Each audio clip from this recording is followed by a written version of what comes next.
Assalamualaikum warahmatullahi wabarakatuh. Sahabat Ustaz Atma dimanapun berada. Alhamdulillahirrabbilalamin. Allahumma salli ala Muhammad wa ala ali Muhammad.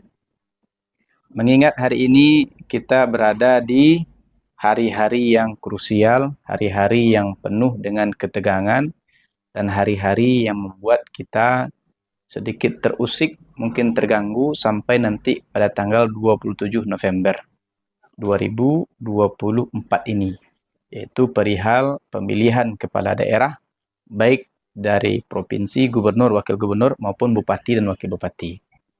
Maka di sini kami merasa punya tanggung jawab untuk membuat video singkat ini, menyampaikan kepada umat bagaimana sikap seorang muslim dalam masa pemilihan umum ini sampai nanti kita mencoblos tanggal 27 November 2024. Pertama, yang harus kita perhatikan adalah utamakan persaudaraan daripada pilihan.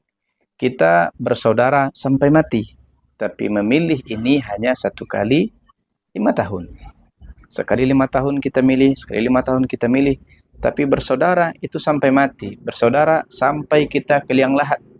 Karena nanti kalau kita sakit, kita meninggal, maka yang akan mengurusi kita itu adalah tetangga kita, teman kita, saudara kita, sahabat kita.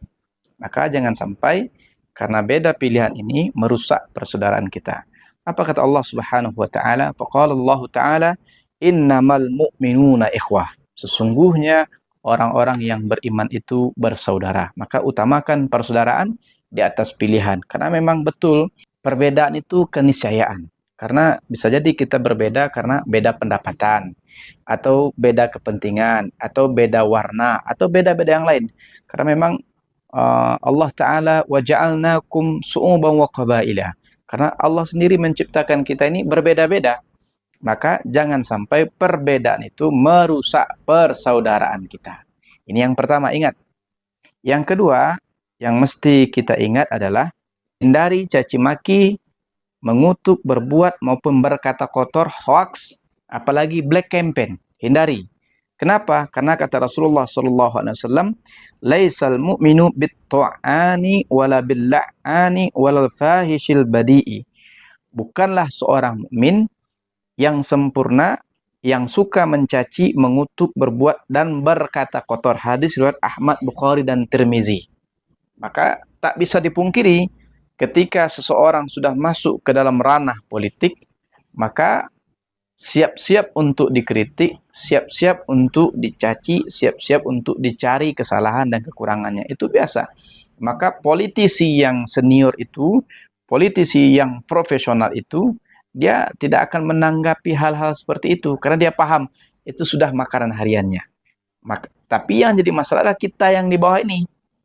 Kita rakyat kecil-kecil ini, kadang kita tanpa kita sadari, kita ikut menyebarkan hoax, tanpa kita sadari, kita ikut memfitnah dan menghibah. Maka setiap apa yang datang kepada kita di media sosial kita, mohon di cross check dulu.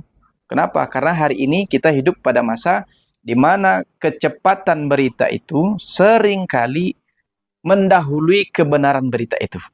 Nah, ketika dibuat berita, di-share, ternyata salah, baru dia minta maaf. Nah, ini yang sering terjadi. Maka hati-hati kaum muslimin, bapak-bapak dan ibu-ibu, khususnya yang berada di tanah datar dan juga umumnya berada di wilayah Indonesia ini.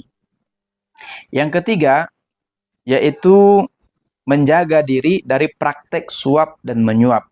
Apa kata Rasulullah SAW? An Abdullah ibnu Umar qala la'ana Rasulullah ar-rashi wal murtashi. Pada hadis yang lain, la'anallah. Allah dan Rasulnya melaknat orang yang menyuap dan orang yang menerima suap. KPU itu sudah menetapkan berapa nilai, nominal nilai yang boleh diberikan kepada pemilih. Apakah itu berbentuk kaos, atribut-atribut yang lain, mainan kunci, jam, dan lain sebagainya. Itu ada aturannya. Tapi ketika pemberian itu melebihi dari yang ditetapkan oleh KPU, apakah itu beras, sembako, dan lain sebagainya, yang notabene dibagikan menjelang pemilihan, maka secara tidak langsung itu ada indikasi untuk kita memilihnya. Maka hal ini masuk dalam kategori suap dan menyuap. Menerimanya saja kita sudah berdosa, ditambah lagi karena kita menerima itu, kita coblos orangnya, 2 kali dosanya. Maka kita terima pemberian suapnya kepada kita, lalu kita masak di rumah, lalu dimakan oleh anak-anak kita, nasiyatin kadzibatin khati'ah. Masuk ke dalam mulut anak kita, menjadi darah dipompa oleh jantung sampai ke otaknya, maka otaknya akan bermasalah.